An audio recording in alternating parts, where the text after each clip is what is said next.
Bismillahirrahmanirrahim. Assalamualaikum warahmatullahi wabarakatuh. Selamat pagi anak-anakku sekalian yang Bapak cintai. Apa kabar kalian semua? Bapak harap dan berdoa mudah-mudahan kalian selalu sehat walafiat, selalu dalam lindungan Allah, dan selalu bersemangat untuk menuntut ilmu, dan ilmu yang dapat kalian pelajari adalah ilmu yang bermanfaat.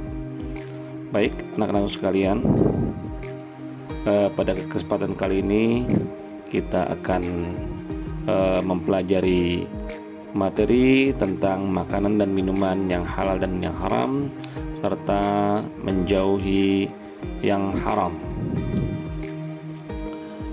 Tapi sebelum kita mulai, mari kita membaca doa agar apa yang kita pelajari pada hari ini mudah-mudahan Allah berikan kemudahan, Allah berikan ilmu yang bermanfaat, sehingga kita dapat mengamalkannya. Bismillahirrahmanirrahim.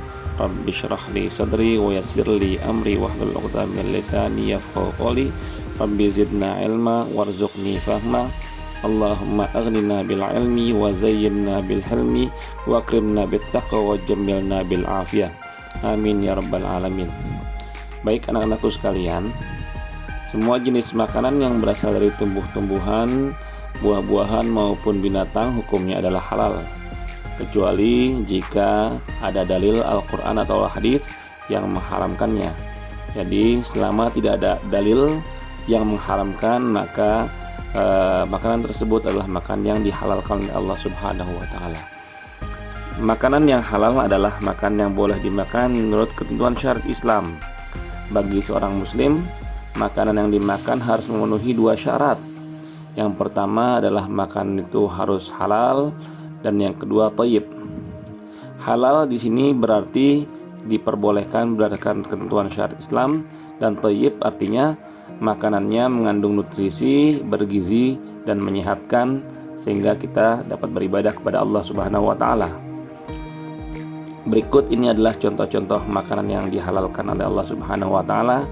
Di sini bisa kita lihat ada daging, sayur-sayuran, dan buah-buahan. Adapun makanan dan minuman yang halal ada 3 kriterianya.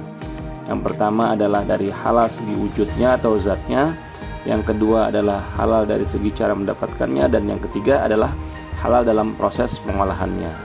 Jadi ketiganya harus diperhatikan agar mendapatkan makanan yang halal untuk dikonsumsi. Jenis-jenis makanan yang halal menurut wujudnya terbagi menjadi beberapa jenis. Yang pertama, makanan yang disebutkan oleh Allah Subhanahu wa Ta'ala dan Rasulnya, itu adalah makanan yang halal. Yang kedua, makanan yang tidak kotor dan tidak menjijikan, makanan yang tidak mendatangkan madarat atau membahayakan kesehatan tubuh, tidak merusak akal, dan serta tidak merusak moral dan akidah. Berikutnya adalah makanan yang haram. Apakah makanan haram itu?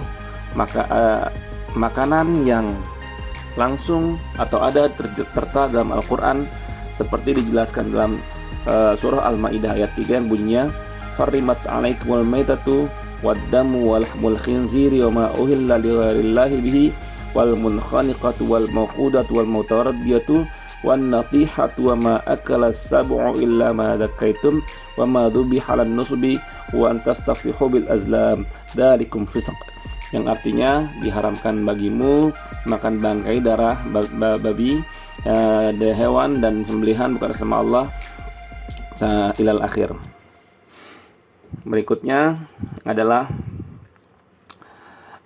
dalam ayat tersebut dinyatakan ada hewan-hewan yang diharamkan atau makanan-makanan yang diharamkan. Di antara lain adalah bangkai, yang kedua adalah darah atau marus, yang ketiga adalah daging babi, berikutnya daging hewan yang disembelih atas nama selain Allah, dan hewan yang mati tercekik atau terpukul, jatuh, tanduk, atau diterkam oleh hewan buas.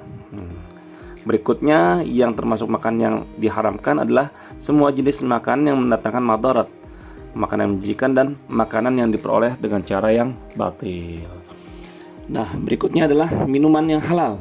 Minuman yang halal adalah minuman yang diboleh diminum atau dikonsumsi menurut ketentuan syariat Islam, dan terdapat nasnya dalam Al-Quran dan hadis. Berikutnya, ini adalah jenis-jenis minuman yang halal, minuman tidak memabukkan, tidak mendatangkan madarat dan tidaknya najis serta didapatkan dengan cara yang halal. Ini contoh-contoh minuman yang halal, ada air mineral, air susu, ada jus, ada kopi, ada teh, mungkin juga ada madu, dan selama ditentukan dalam nas itu halal. Berikutnya minuman yang haram. Minuman yang haram adalah minuman yang memabukkan, antara lain. Berikutnya minuman yang berasal dari benda yang najis atau terkena najis, dan minuman yang didapat dengan cara yang tidak halal atau dengan batil. Nah, itu adalah 3 makanan yang atau minuman yang diharamkan. Dan berikutnya adalah manfaat mengkonsumsi makanan dan minuman yang halal. Yang pasti satu, mendapatkan ridha dari Allah, dan yang kedua, memiliki akhlakul karimah, karena setiap makanan yang diminum yang dikonsumsi akan berubah menjadi tenaga, dan yang pasti karena Allah meridhoi sesuai dengan Al-Quran hadits. Nah, dampak buruk dari makanan dan minuman yang haram adalah yang pertama, amal ibadahnya tidak akan diterima dan doanya tidak akan dijabah. Begitu juga dengan makan yang haram bisa merusak tubuh dan akal. Ada juga kerugiannya, yaitu makan dan minuman yang haram dapat mengganggu kesehatan tubuh, ya. Dan terakhir, bisa menghalangi mengingat Allah Subhanahu wa taala. Baik, anak-anakku sekalian, mungkin sampai di sini dulu pembelajaran pada hari ini. Ya, kita akhiri dengan membaca doa kafaratul majlis. Subhanakallahumma bihamdika asyhadu an la ilaha illa anta astaghfiruka wa atubu ilaik. Wal afu minkum. Assalamualaikum warahmatullahi wabarakatuh.